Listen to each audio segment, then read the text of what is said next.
They always said family was supposed to be your safe place, but for me, home was just another name for humiliation.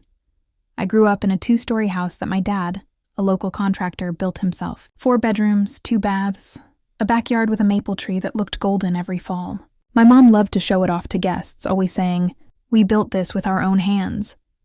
But what they never told people was that one of those bedrooms wasn't mine. It belonged to my older brother Ethan, my younger sister Chloe, and the 4th one. They turned into a guest room.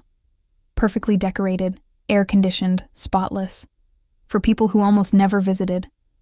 I slept in the basement.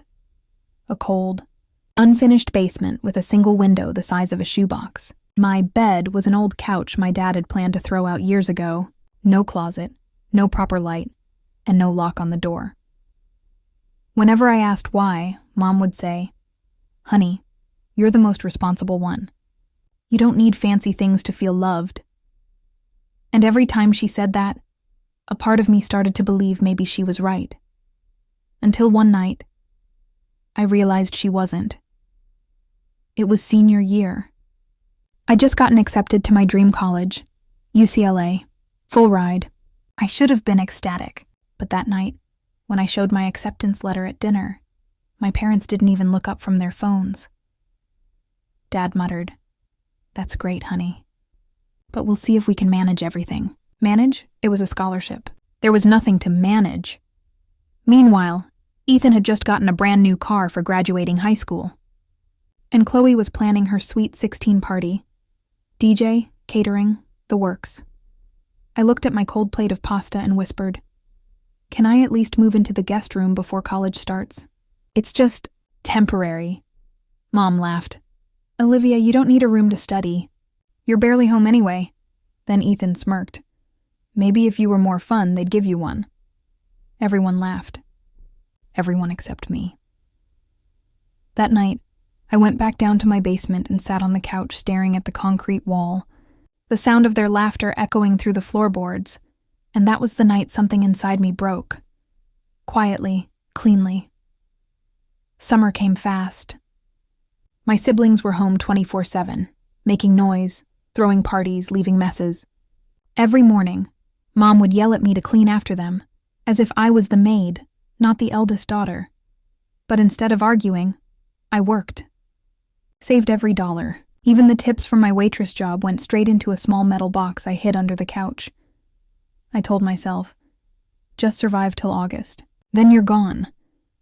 But life has a way of testing you right when you think you're almost free. One humid July afternoon, I came home from work, exhausted, and went straight downstairs, only to find that my box was gone. I tore through every corner. Under the couch, behind the paint cans, nothing. When I confronted Mom, she didn't even flinch. "We used that money, Olivia. Ethan needed it for car repairs. You'll get it back." I froze. That was my college savings. "Oh, don't be dramatic," she said, rolling her eyes. "You have a scholarship." "You'll be fine," I wanted to scream. But what was the point? No one ever listened.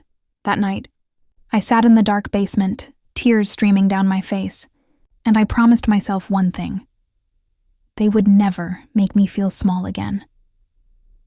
I started documenting everything, every rude comment, every cruel thing they did. The day Mom made me skip a school trip to babysit Chloe. The time Dad threw my art portfolio in the trash, saying art doesn't pay bills. At first, I didn't know what I'd do with it. But when Ethan crashed his car again, and they made me hand over my last $200 to help the family, I decided I'd had enough. I didn't want revenge for revenge's sake. I wanted justice. I wanted them to see what they'd turned me into.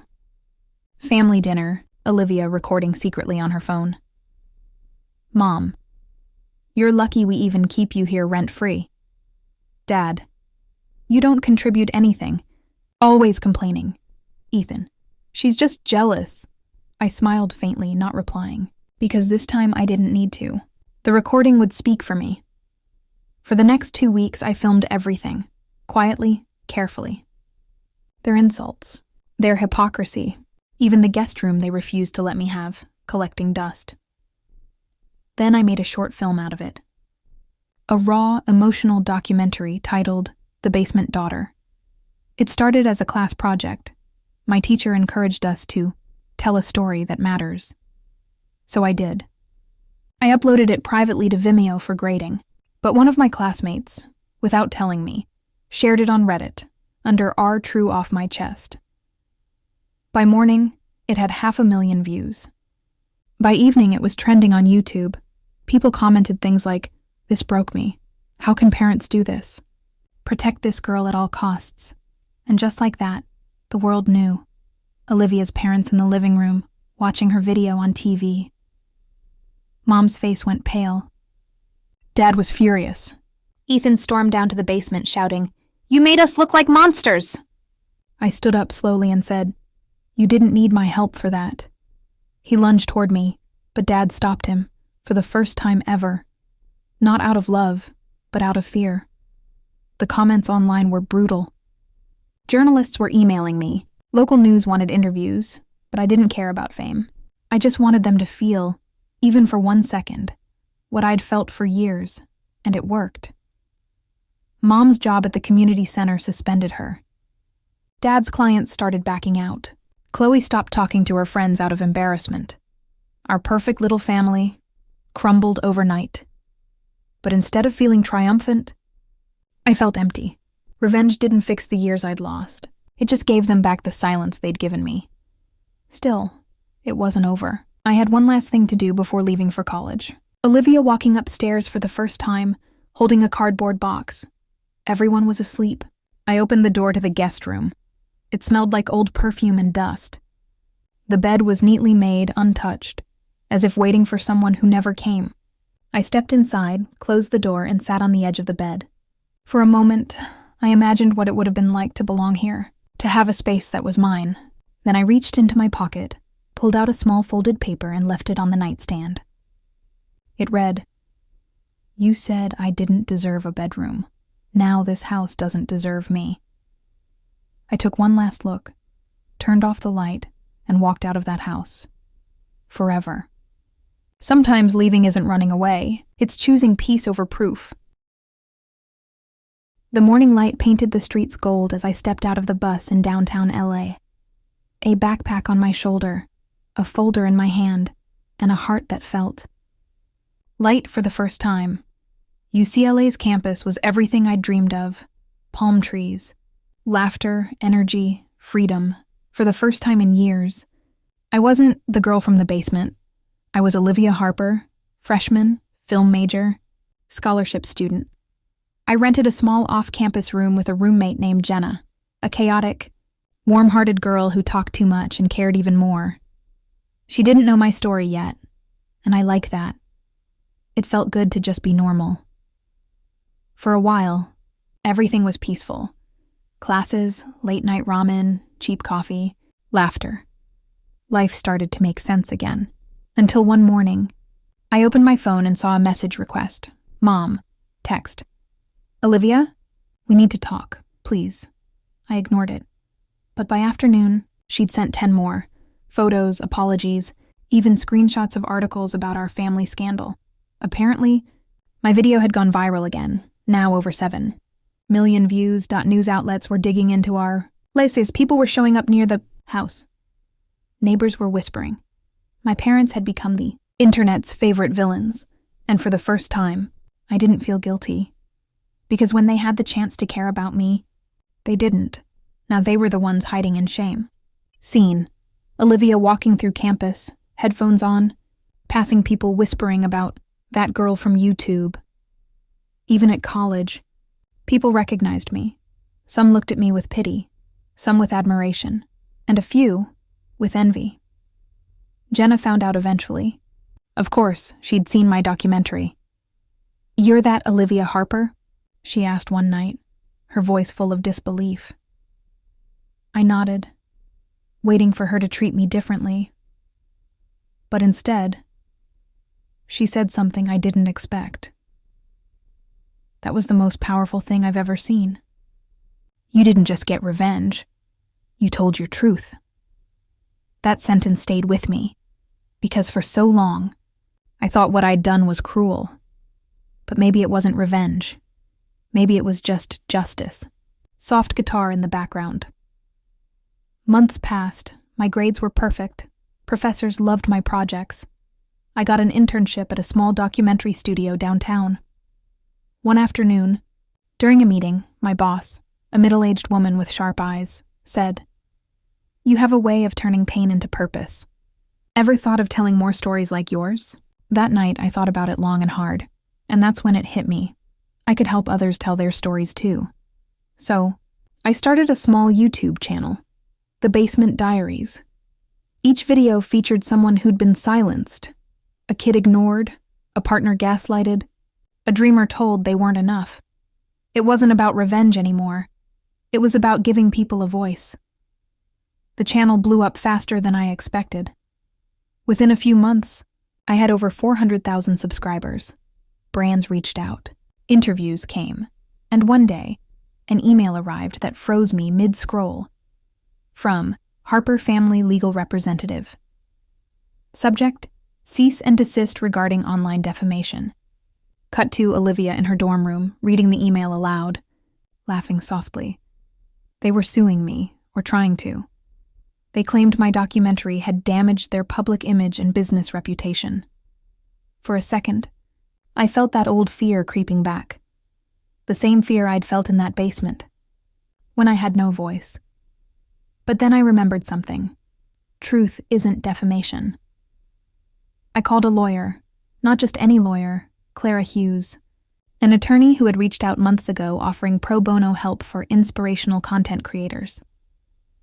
When she saw the email, she just smirked and said, "They don't have a case. If they push this, we'll countersue for emotional abuse." And that's exactly what we did. For once, they couldn't silence me. Not legally, not emotionally, not ever again. Slow, steady drumbeat as courtroom scenes flash across screen. It didn't take long. Their lawyer withdrew the case before trial. My countersuit went public, and sympathy poured in. By the end, my parents' reputation wasn't just dented, it was demolished. But I didn't smile, because revenge wasn't sweet anymore. It was just quiet. One night, after everything settled, I got a call, unknown number.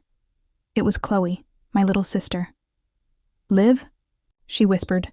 They're not doing well. I know. Dad barely leaves the house. Mom cries all the time. They want you home, home. That word felt like a foreign language. "Why now, Chloe?" I asked softly. "Because they finally realized what they did," she said. "They're not the same people." I stayed silent. Then she said the words that broke me. "I sleep in the basement now." Soft piano fades back in. Camera cuts to Olivia staring out her apartment window at night. For a long time, I couldn't breathe. The irony of it all. They'd put her in my place. Maybe to punish her. Maybe because they couldn't stand to see that empty space where I once was. I wanted to feel sorry. I really did. But all I could think was, maybe now they understand. Fade to soft ambient sound. Morning light. Birds chirping. 6 months later, I returned. Not to move back. Not to forgive. Just to close the chapter properly. The house looked smaller than I remembered. The paint was peeling. The garden was overgrown. And for the first time, no one came running to greet me. Mom opened the door. She looked older, fragile, tired. Dad stood behind her, eyes dull. "Olivia," she whispered, voice cracking. "We're sorry. For everything." I looked around the hallway, at the family photos that used to make me feel invisible, at the guest room door, still closed. "You took away my space, my dignity," I said quietly. "And now you're asking for forgiveness. But what have you changed?" Tears streamed down her face. "We've lost everything. Liv, we just want our daughter back." "You didn't lose me," I said softly. "You threw me away." I turned to leave, but then Chloe appeared from the hallway, older, wiser, wearing the same kind of pain I once did. she whispered. I'm proud of you. I smiled faintly. Then that's all I needed. Scene transition. Months later, Olivia on stage, giving a talk at a film festival. I used to think revenge would fix everything, she says to the crowd. But it doesn't. It only opens the door to something better. Truth, strength, and peace. The audience applauds. Camera flashes. She steps off stage, phone buzzing with messages. Fans, survivors, students thanking her for her films. But among the messages, one stood out. Mom, we watched your speech tonight. You were amazing. We're proud of you, Liv. Always were. We just never said it. Olivia stares at the screen for a long time, then types back, Thank you. That means more than you know. And for the first time, she means it. Final montage. Olivia walking along the beach at sunset. Olivia, VO. They said I didn't deserve a bedroom. But what I found was bigger than a room. It was freedom. Sometimes, the walls that keep you out are the same ones that set you free.